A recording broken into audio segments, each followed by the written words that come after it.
Nossa, Opa! não é possível. Agora Que sim. coisa absurda. Vamos ver você. Ó, eu avisei. Relaxa, rapaz, só não tem jeito pra morte, cara, entendeu? Você tá me ouvindo bem, não tá? Tô super bem.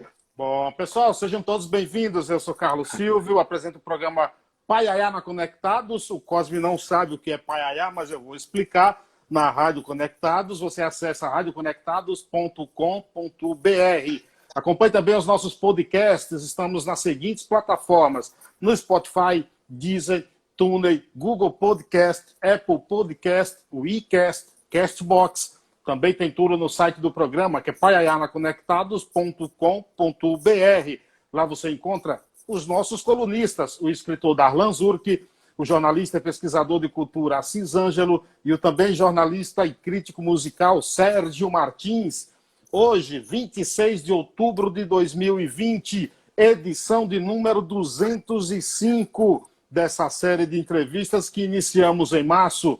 Já passaram por aqui 204 personalidades importantes, falando dos mais variados temas. Hoje não é diferente.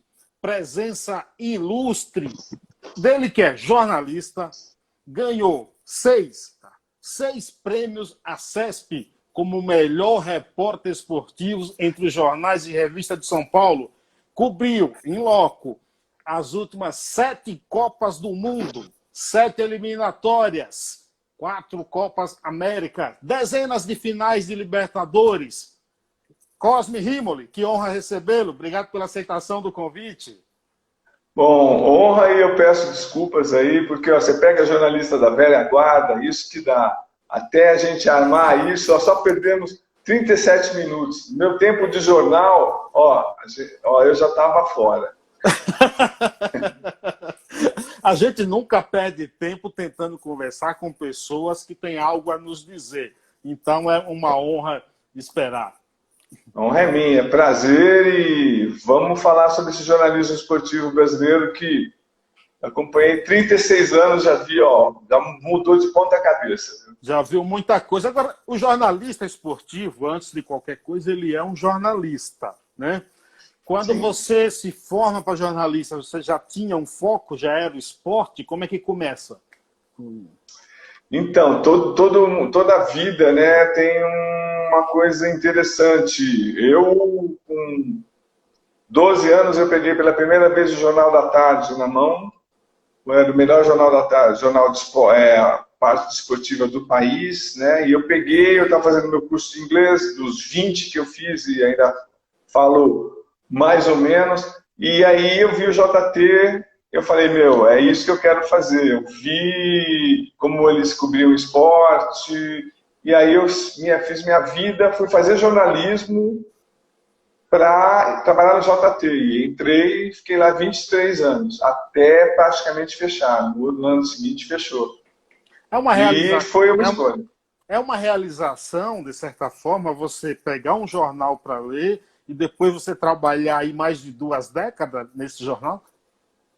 Nossa, nem fale. Super, assim, porque foi um impulso de vida mesmo. Era isso que eu tinha que fazer. E a primeira vez que saiu o meu nome assinado foi sensacional. Tanto que eu peguei, acho que uns 40 jornais, distribuí para amigos, para família, para todo mundo. Falei, olha aqui.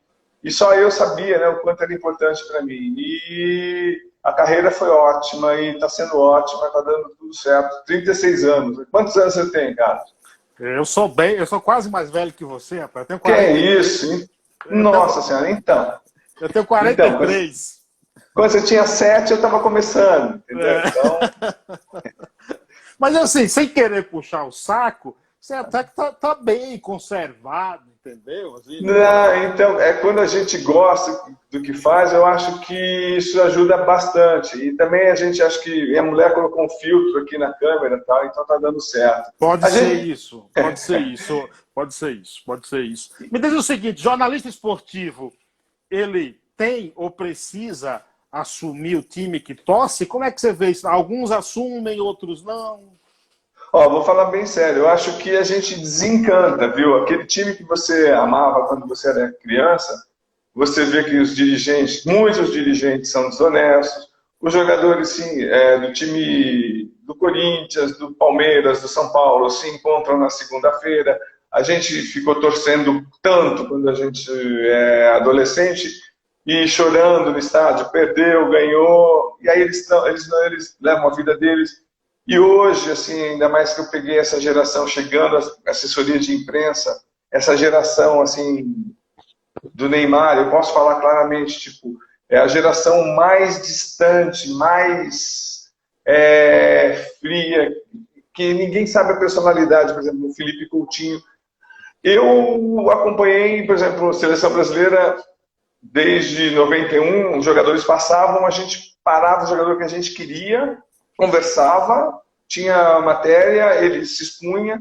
Hoje tem assessor, tem agente, os jogadores são treinados para não falar nada em coletiva.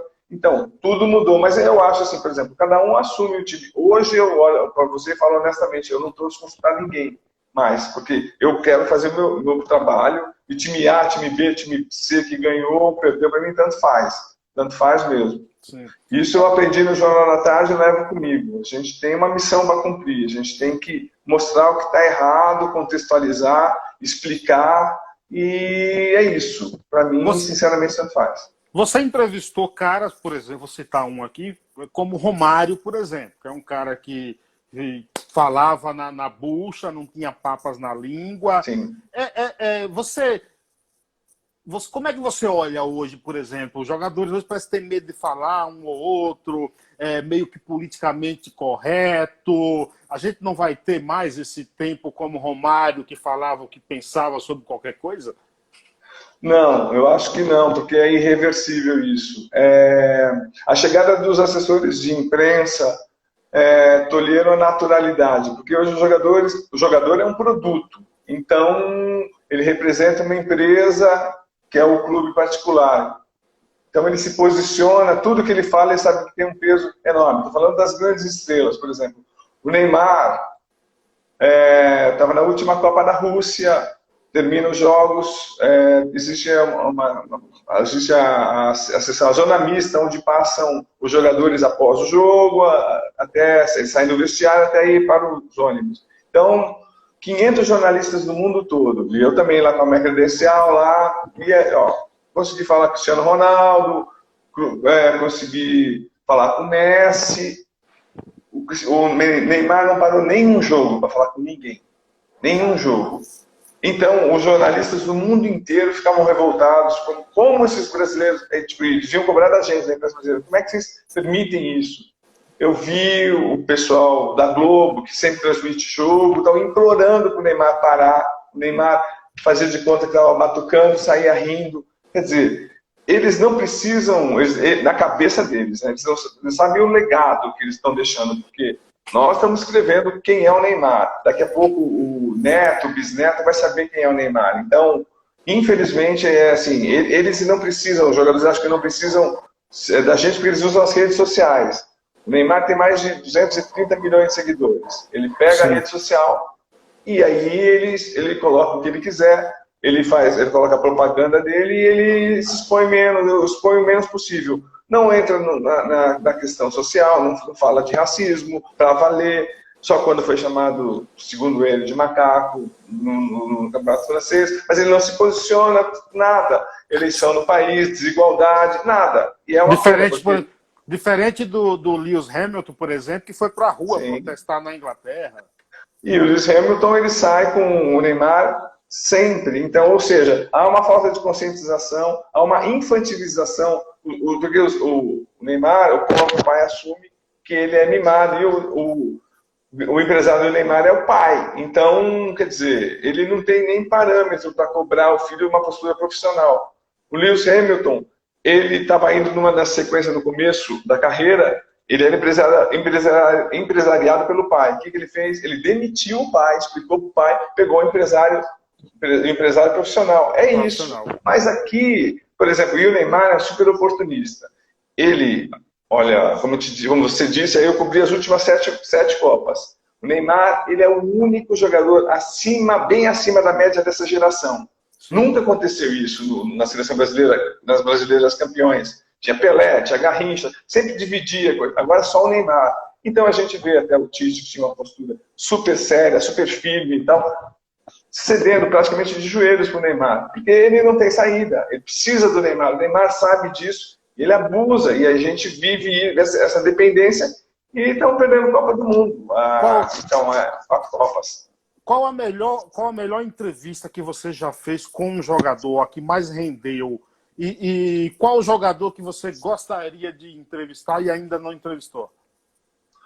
A entrevista que mais rendeu foi a minha primeira pelo R7, foi com o Adriano. Quando o Adriano, essa entrevista saiu em sites do mundo todo, inclusive no site da FIFA, que ele revelou que ele, infelizmente, que ele bebia muito, que ele chegava no vestiário da Inter de Milão, de manhã ele deitava e aí assessoria de imprensa, assessoria de imprensa, olha como é boa a assessoria de imprensa, já dizia que ele estava com problema físico, na verdade ele estava dormindo, porque ele tinha bebido a noite toda.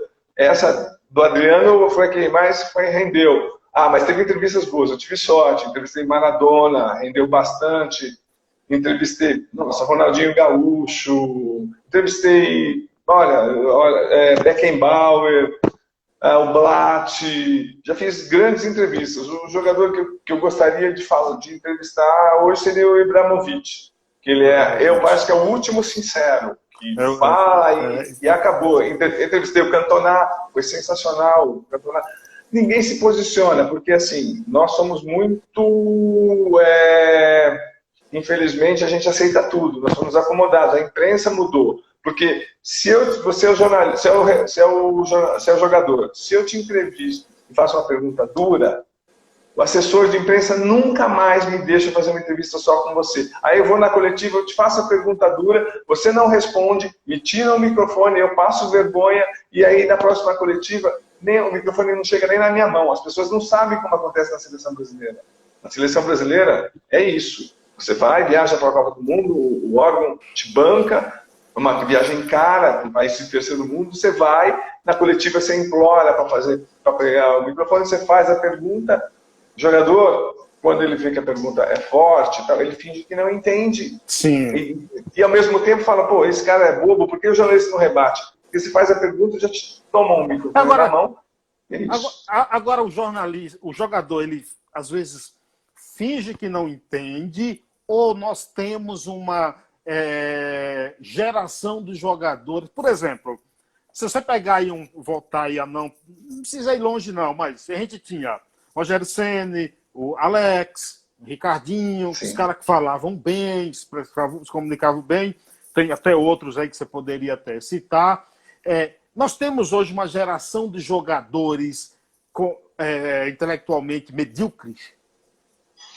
Eu não diria isso. Eu acho, por exemplo, eu tive a sorte de acompanhar uma entrevista bem boa do Felipe Coutinho para a Alemanha. Eles não querem falar, eles são instruídos para não falar, para não se expor. Eu acho que existe, por exemplo, o Neymar, eu acho um jogador infantilizado, porque quem toma todas as decisões sérias da vida dele, mesmo sendo adulto, é o pai. Então, ele só se preocupa em jogar bola, fazer farra e acabou. Agora, os jogadores, tem muito jogador inteligente, muito jogador que sabe o que está acontecendo, mas tem medo de falar, não quer se expor. Infelizmente é isso, não se expõe e ninguém sabe, passam pela vida, olha, quem sabe o que pensa de verdade o Luiz Adriano do Palmeiras? Ninguém. Quem sabe quem pensa de verdade, sei lá, um Gabigol? Fala uma entrevista profunda do Gabigol. Não tem. Não, a não ser quando o cara, por exemplo, Diego, que é um jogador diferenciado. Só quando ele corta o cabelo, entendeu? Então, quando ele corta o cabelo, então. Mas quando o jogador se machuca ou quando termina a carreira. Então acontece alguma coisa. Então, mas os jogadores não querem falar. Infelizmente, aquele perfil, aquela coisa que a gente tinha, entrevistava o Raí, era maravilhoso, rendia, então, isso que dói. Por exemplo, o Everton do Palmeiras, ele tem uma visão diferenciada, mas ele não passa. A gente percebe, ele vai e ele para. Então, todos os jogadores são treinados para parar. Treinados. Então, é isso. A gente faz o máximo que dá. Então, eu me especializei em bastidores, eu já vi várias palestras, New York Times, então, e falando que hoje o que vai prevalecer é a opinião, é a contextualização, porque os personagens não querem falar de verdade, não querem se mostrar, ou então se mostram para os amigos, ou vai fazer entrevista de jornalismo esportivo hoje brasileiro, que é muito de gracinha, brincadeira, e aí tipo, o cara coloca uma fantasia, o cara vai rir, então, é isso, infelizmente é isso. Você cobriu 7 Copas do Mundo. Sim. E eu converso sempre com o Elvídio Matos, até fizemos um canal no YouTube Sim. juntos, que também cobriu 7 Copas do Mundo. Cara, qual é a sensação de cobrir uma Copa do Mundo? Qual foi a emoção na tua primeira Copa? E você hoje ainda sente o mesmo friozinho na barriga de ir cobrir uma Copa do Mundo? Como é que é isso, o jornalista esportivo?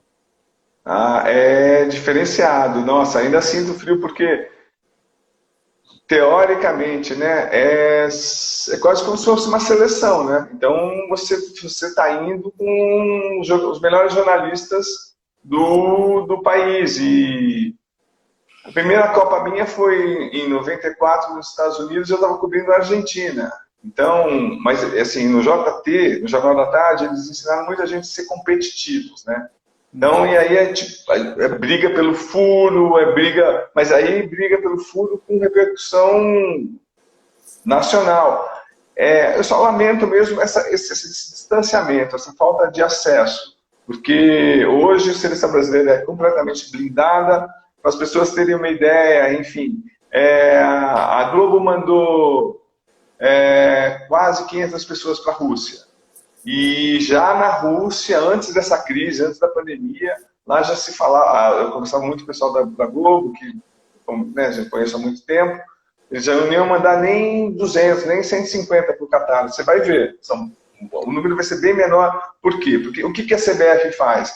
A CBF, ela simplesmente fecha a seleção brasileira. Antigamente a Globo tinha acesso a tudo, aos bastidores, a chegada dos jogadores no hotel, chamava para o lado, conversava. É famosa aquela cena da Fátima Bernardes dentro da seleção brasileira em 2002, com a taça.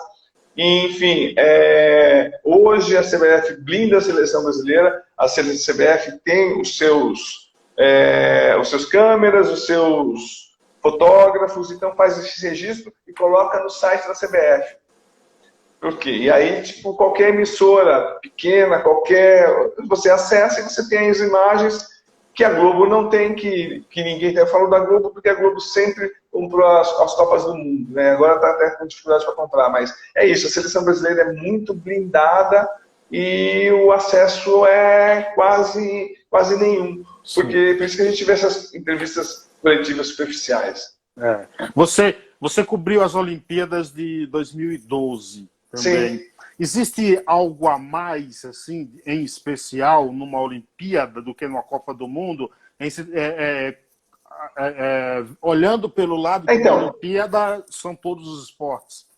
Não, mas assim, eu cobri de 2012 e 2016. Mas é que eu cobri futebol. Então, eu saí atrás da seleção brasileira. Onde a seleção brasileira ia na Olimpíada, eu sinto muito. Eu vi aquela pleiade de esportes, eu queria chegar perto, mas não dava, porque no futebol, na Olimpíada, é sempre afastado, porque eles sabem que chamam muita atenção. Então, se o futebol estiver no mesmo lugar, na mesma cidade, toda a disputa, vai chamar de mais atenção, vai tirar um pouco do brilho do esporte amador. Então, é sempre longe. Então, eu cobri e, na verdade, eu cobri futebol na Olimpíada. Então, eu vi a abertura, vi o encerramento maravilhoso, mas só fiquei no futebol. Onde é que você estava no 7-1? Estava no Mineirão, acompanhando lá. Sim, depois perguntei para o Filipão o que ele sentia. Então, hoje, sinceramente, a gente tem que levantar a mão para o céu, porque finalmente a gente tem um pouco de intercâmbio. O que aconteceu na Copa de 2014 foi o ápice da arrogância brasileira, porque a gente achava que não precisa de estratégia, não precisa... A gente está atrasado taticamente há anos e anos, a gente está escrevendo, a gente está cobrando os treinadores, porque se você parar para pensar com toda a calma, a gente exporta pé, a gente exporta jogador, a gente não exporta cérebro, a gente não tem técnico em time forte no mundo, porque os nossos técnicos são atrasados, porque eles não quiseram evoluir, não quiseram fazer cursos, e assim... Agora, Cosme, isso é culpa de uma arrogância que já vem de décadas. Você deve lembrar de uma época em que diziam que no Brasil poderia montar 3 seleções que ganhariam qualquer uma do mundo. Não, a desculpa mais esfarrapada é que não existe um país no mundo que tenha vencido 5 Copas do Mundo. Então, se escorou nisso e tá ótimo, mas a gente ganhou as Copas do Mundo.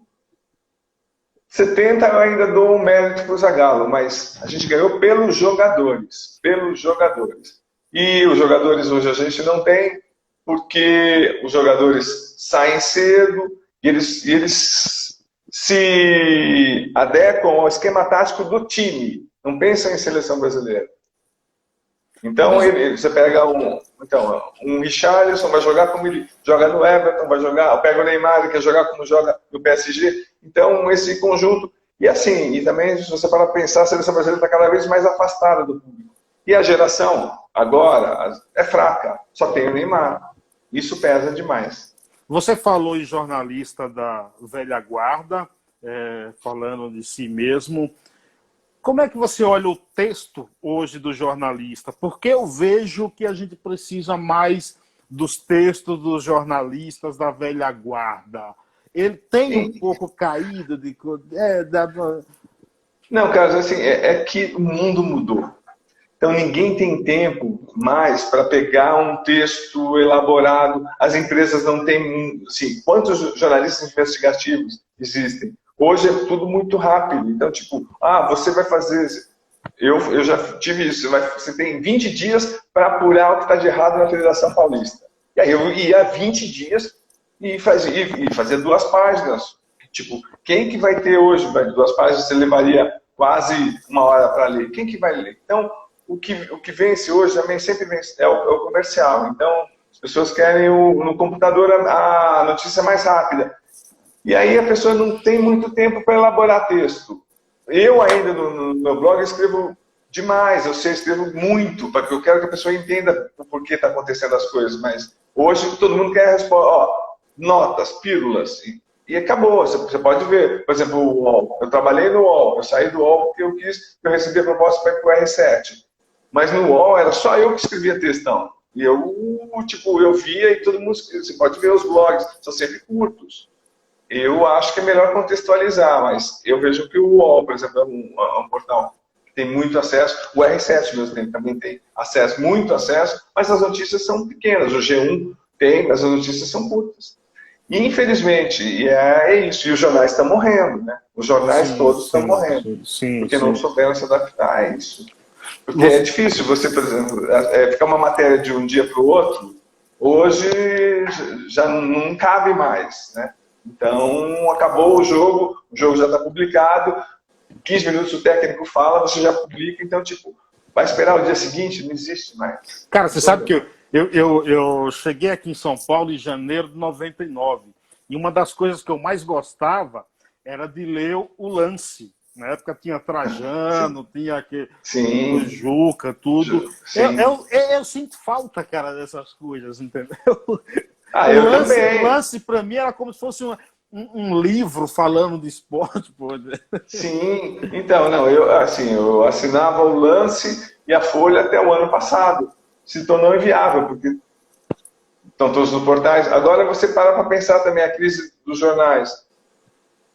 Trajano, o Juca, todos saíram do Lance, não tinha um anúncio, Então, é isso, porque todo mundo quer saber de internet. É assim, e aí eu tive sorte, porque a minha transição, o JT, Jornal da Tarde, estava fechando.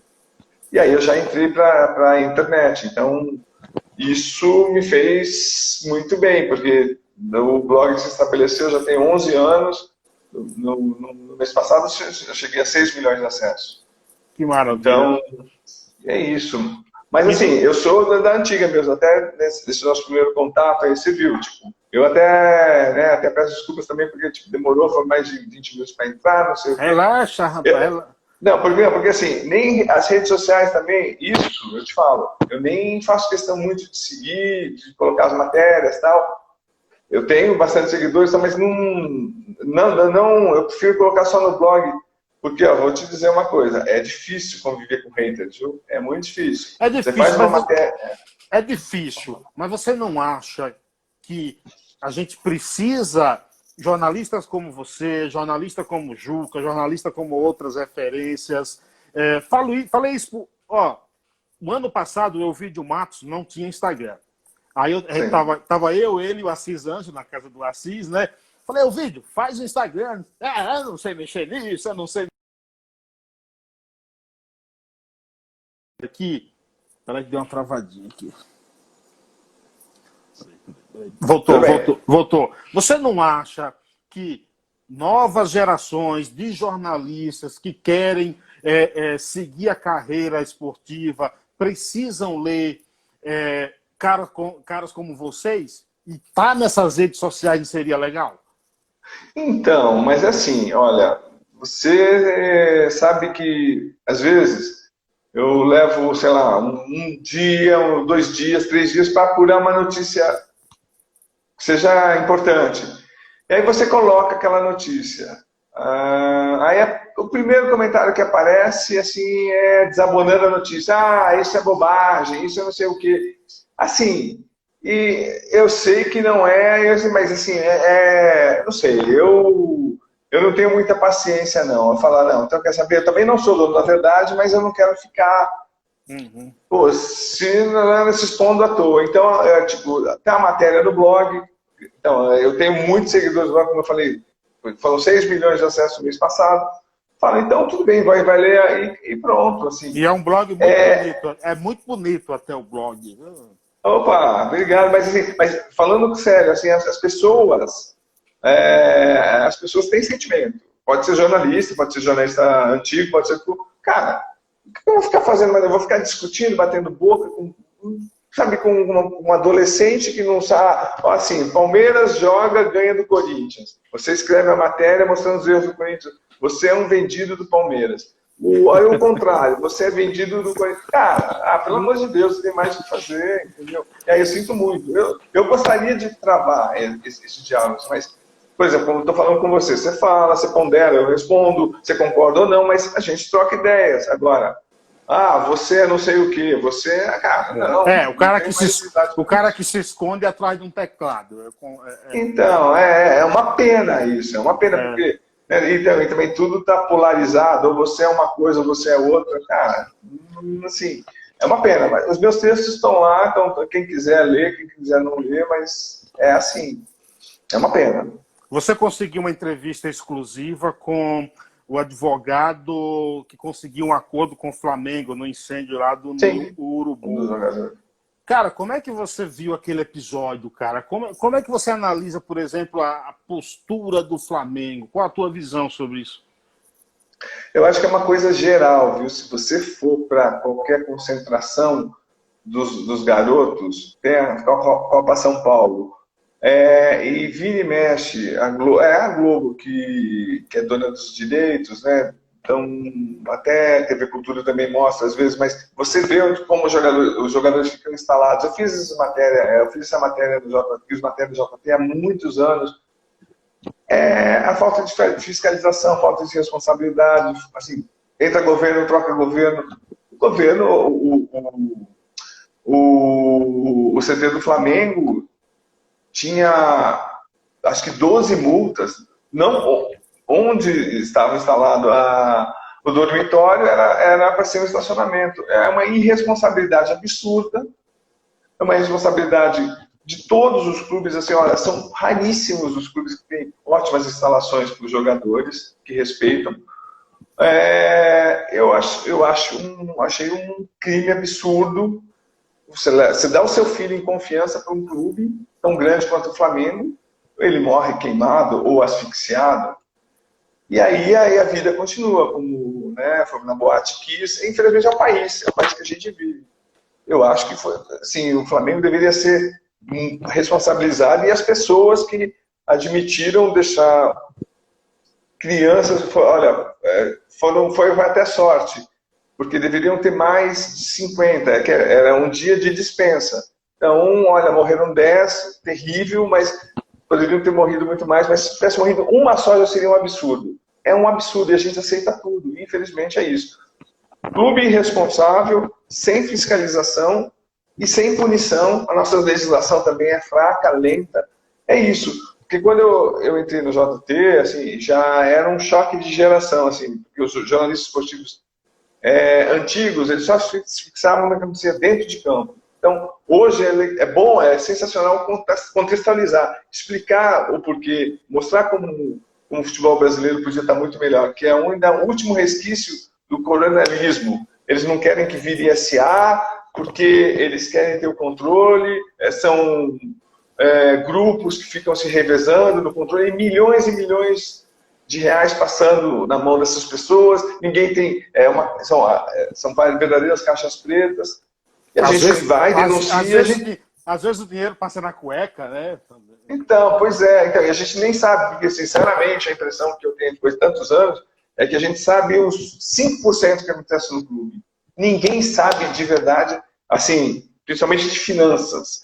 Eu te pergunto agora, o que você sabe das contas do estádio do Corinthians? Quanto o Corinthians deve no final?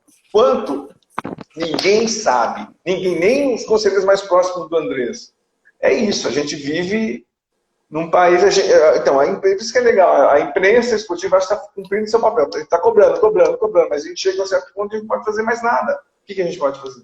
Você já viajou por quantos países cobrindo eventos esportivos, lembra?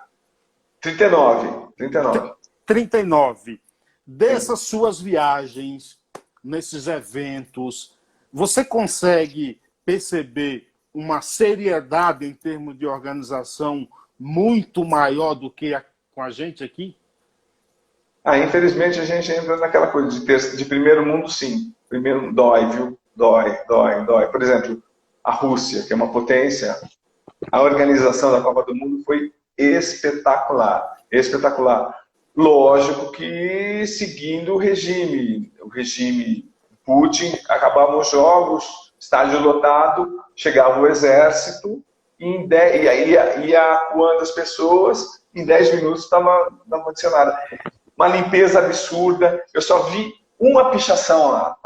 Quer comemorar a pichação? Zezinho de Pinheiros, embaixo do viaduto. Um brasileiro tem que ir fazer a gente passar vergonha. Então é isso, é mentalidade, é triste, mas a seriedade, assim, eu falei, eu tenho muito amigo na imprensa inglesa, né? Então a Inglaterra brigou muito para sediar a Copa de 2014, e eu começo muito também com o Jamil, que foi do Estadão, que vive na Suíça. O critério para as últimas 3 Copas do Mundo, até a saída do Blatt, foi o seguinte, que a Inglaterra levantou, a imprensa inglesa levantou, e é isso mesmo. Com 3 países com governos suspeitos e imprensa fraca, que não repercute no mundo. Se você pegar, infelizmente, dói. África do Sul, Brasil e Rússia. E por que houve também essa transformação na FIFA, Blatt perdendo o poder? Porque os Estados Unidos queria demais, no governo Obama, queria demais a Copa do Mundo de 2022. Perdeu para o Catar. Aí, as autoridades, espera aí, vamos entender por que a gente perdeu? Tem corrupção? Vamos investigar. Investigaram e prenderam mais de 30 dirigentes. Então, lembrar que os nossos 2 ex-presidentes da CBF estão banidos do futebol. Então, é isso, assim, infelizmente a gente é muito atrasado. Estamos mostrando, a imprensa brasileira está melhorando, mas ainda somos o terceiro mundo. Está um pouco agora na moda, não sei se moda é a palavra correta, mas assim, alguns jornalistas, de novo, da velha guarda, fazendo promovendo cursos online. Você não pretende fazer isso? Não te anima isso? Não. Meu pai foi professor, eu respeito muito, mas, assim, eu acho que deveria ser uma coisa muito mais séria, sabe? Se fosse uma faculdade para passar 2 anos, sabe? Porque não sou eu, acho que não existe um jornalista que dando um curso de 2 meses, 1 mês e meio, não vai transformar em ninguém. Você pode dar a visão do jornalismo esportivo, mas eu conheço muitos jornalistas da minha geração, então eu posso falar que muita gente faz isso para subsistir, para ter um ganho salarial, sabe, para ganhar dinheiro, assim, também para passar o conhecimento, mas para ter uma renda. Então, eu acho que eu não faria, porque eu não me sinto bem comigo mesmo. Ou eu passo 2 anos tentando explicar para você o porquê das coisas, ou não faço. Você teve no Mundial de Clubes do Japão 2011, foi? 2011? Sim, foi 2011. 2011. A gente que está aqui, eu nunca saí do país, mas normalmente o que é que a gente escuta quando tem um Mundial de Clubes entre time sul-americano e europeu? É que o time europeu não vai para aqueles campeonatos com tanta disposição, com tanta vontade de ganhar. Você consegue perceber essa indolência um pouco do time europeu nesses jogos? Assim, não é o objetivo, porque o objetivo, quem chega para disputar o Mundial pela Europa já conquistou, que é o campeonato mais importante do mundo, a Champions. Não tem nem comparação. O calendário é muito diferente. Eles estão no meio da temporada, vai atrapalhar os europeus mesmo, e eles estão focados em disputar a Champions, que ele já está rolando outra Champions, e também os campeonatos nacionais. Eles chegam sim com outras preocupações, mas eles comemoram muito. Quando eles ganham, comemoram muito. Em 2011, vou te falar como a gente foi enganado. Como a gente foi enganado. Fui para cobrir o Santos, óbvio. Como, assim, eu mesmo perguntei para o Neymar umas 4 vezes. Existe alguma coisa com o Barcelona? Não. Ele já tá, como é que pode um jogador de um Mundial ele já pertencer ao clube, já tem uma carta assinada pelo pai, assinada há um mês antes, sabe? Tipo, por isso que eu falo que a gente sabe 5%. Então, assim... Ele nunca ia estar preocupado com o título do Santos mais ali. Ele tentou, mas assim, mas é impossível, sabe? É impossível. O ser humano, sabe? Ele já estava tudo acertado contra o clube. Mas então, foi a segunda vez que eu fui para o Japão, que era a Copa do Mundo. Eu fui na Copa do Mundo. E eu dei muita sorte, que foi na Copa do Mundo em 2002. Ainda existia essa possibilidade da gente viajar um voo da seleção brasileira. Então, eu fui para a Espanha, depois fui para a Malásia, depois Coreia e Japão, onde o Brasil ganhou a Copa do Mundo. Na metade do voo, na metade do avião, para trás ficavam jornalistas e da metade para frente ficava a delegação. E agora eu vou te contar uma coisa bem interessante, bem engraçada até, que eu coloquei no jornal e repercutiu muito na época. Eu estava atrasado em 2002, o avião quase saindo, eu estava lá comprando alguma coisa no free shop. Então eu demorei. Então entraram os jornalistas e entrou a delegação brasileira. Quase que eu perco o voo. Aí, quando eu entrei, a primeira pessoa que eu vejo no melhor lugar da primeira classe, quem que era? Ricardo Teixeira. O Ricardo Teixeira, ele estava acomodado na cadeira, tranquilo, né, do jeito dele. E eu te perguntei, ele estava sem sapato, ele estava só com meias. E onde estavam os pés do Ricardo Teixeira?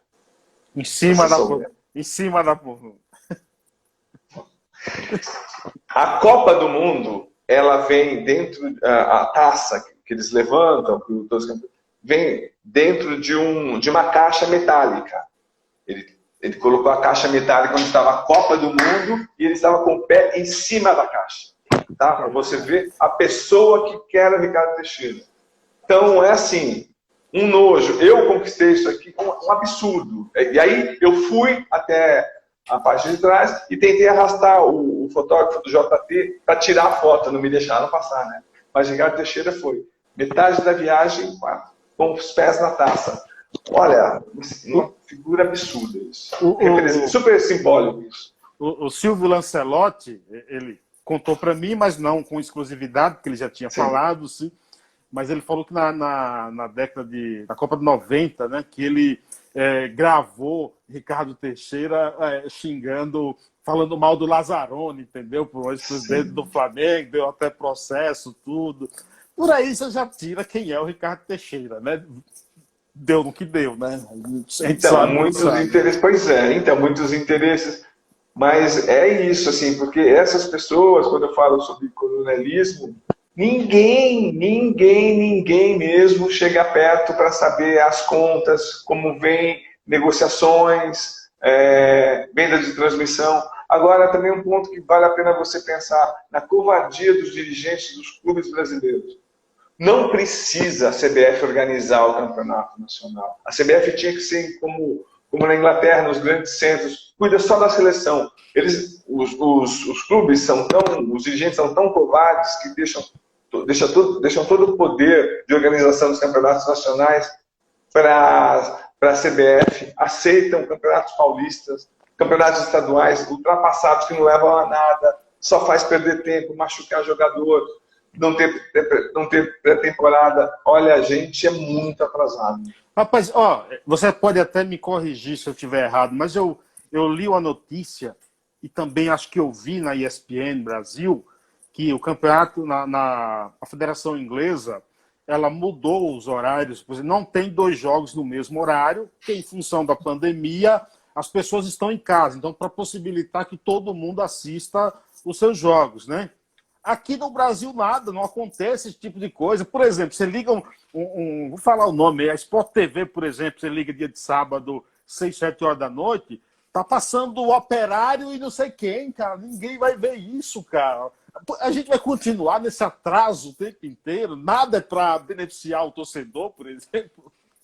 Não, então não, porque há muitos compromissos, né? Olha, eu te vendo a Série A se você transmitir a Série B, entende? E aí, e muitos campeonatos também é bom as pessoas ficarem sabendo que a Globo compra para não mostrar, para as rivais não mostrar. Então, principalmente nos campeonatos, nos torneios amadores, o torcedor aqui é tratado com indiferença. Jogo às 9h30 da noite, eu te convido, vamos nós dois às 9 acompanhar um jogo no Corinthians, lá em Itaquera às 9h30. Você vai ver que horas você vai voltar para sua casa. A gente vai de metrô, tem chance ainda de perder o metrô, de ficar em Itaquera. Eu posso te dizer, porque assim, eu fui assistir no Itaquera, né, nas Olimpíadas, 2 jogos das seleções lá. Assisti o primeiro, assisti o último, que começou 10 horas, eu cheguei em casa às 2h30 da manhã. Então, pois é, eu acho que eu ainda estou em Itaquera ainda, porque é tão difícil chegar para cá, é tão longe. Então, mas assim, e a Globo expõe as pessoas, dessa falta de segurança, ninguém sabe o que acontece, roubos, onde foi? Foi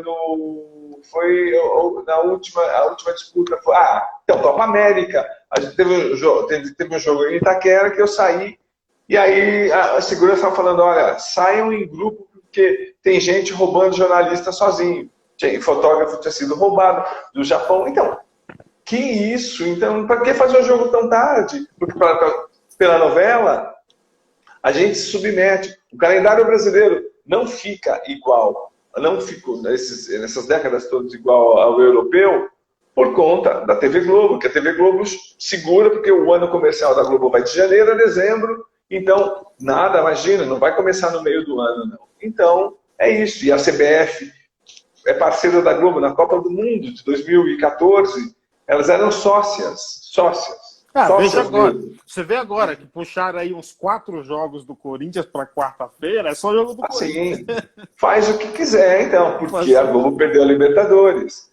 E isso é bom, isso é importante a gente falar sobre o fim do monopólio. Isso é bom para todo mundo, viu?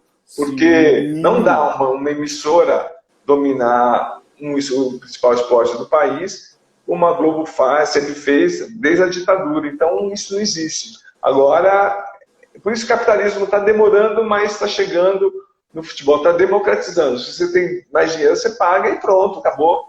Não adianta compromisso, porque a Globo está para perder esse monopólio há muito tempo, só que é compromissada com diretoria de CBF, que não deixa, que não vende, com diretoria de federações. Então, mas a gente está tendo um respiro, a gente está tendo direito a ver em outros lugares. Enquanto você não promove deixa eu te provocar aqui um pouco. Enquanto você não promove um curso de jornalismo esportivo online, onde é que as pessoas podem te acompanhar e ler seus textos? Olha isso, hein? Não, é no R7 mesmo, no R7 e rede social, infelizmente. Olha, no R7 existia uma coisa que era muito legal, a gente tinha o chat, que a gente ficava trocando ideias, mas mesmo assim lá, muita ofensa, muito ódio, né? Esse ódio do futebol, ódio de tudo, ódio sabe, da vida, isso que, infelizmente, as redes sociais democratizaram a informação, cada um pode dar seu palpite, pode falar sobre tudo, mas esse ódio, assim, que, para mim, eu quero longe. Humberto Eco dizia que as redes sociais deram voz aos idiotas. Infelizmente, é uma pena, porque entre eles existem pessoas que querem trocar ideias de verdade, mas... Deixa eu te falar, eu falei no início que você não conhece o Paiaiá, que dá nome a esse programa. Deixa eu te explicar aqui, resumir aqui. Paiaiá é um povoado lá na Bahia, tem município de Nova Açores, a 225 quilômetros de Salvador, tem 600 habitantes na alta temporada. Foi lá que eu nasci, me criei. O nome do programa é uma homenagem. E lá nesse povoado nós temos a maior biblioteca comunitária do mundo, com 130 mil livros. Sensacional, não. Sensacional. Eu acho que é uma vitória mesmo da cultura. E eu acho super importante a gente manter as origens e... Claro. Olha, não, tá de parabéns, tá de parabéns. E 200, nessa pandemia aí, você fez muita gente falar, né? Isso é importante, essa troca de ideias. Fiz. Cara, eu consegui, por exemplo, entrevistas com pessoas de outros países. O Bill Richberg, que mora na França, pessoas de Moçambique, Cabo Verde, Estados Unidos. Perfeito. A gente fez aí, cara, um monte de coisa. Não, ótimo. E é isso, essa troca de ideias que é importante, porque não é simples. Você vai fazer uma matéria, terminei de fiz uma matéria agora à tarde. Palmeiras foi recusado de novo por um outro treinador. E aí fica só nisso, você não tem muito espaço para expor suas ideias, tal. Enfim, mas eu sou jornalista da antiga. Quando eu vou falar, me vem 30 frases ao mesmo tempo. Por isso que você vê a fluência assim, de alguém que faz rádio, como você faz entrevistas e vem muito rápido. Nós, da escrita, a gente trava, porque nossa, o cérebro faz assim. Peraí, não é para você falar, é para você escrever, caramba. Entendeu? Mas é interessante isso. Exatamente. Cosmo, cara, gostaria de agradecer imensamente a tua gentileza aí, ter disponibilizado esse tempo. Sinto-me honrado mesmo em bater esse papo contigo. Muito obrigado. Cara. Imagina, a honra é minha e, assim, como eu falei desde o início, podia ter tido mais 20 minutos, mas foi só essa adaptação aí, porque, olha, eu nem sabia que live é só no celular. Para mim, estava tipo, desse tamanho que eu escrevo aqui, estava tudo montado aqui, falei, o quê? Mas, enfim. Você sabe por que eu não te expliquei? Sabe por que eu não te expliquei? Por quê? Eu falei, cara, o cara já tem a história que tem, já cobriu, escreve no blog da UOL, já escreveu o UOL, RC. O cara sabe disso aqui. Não.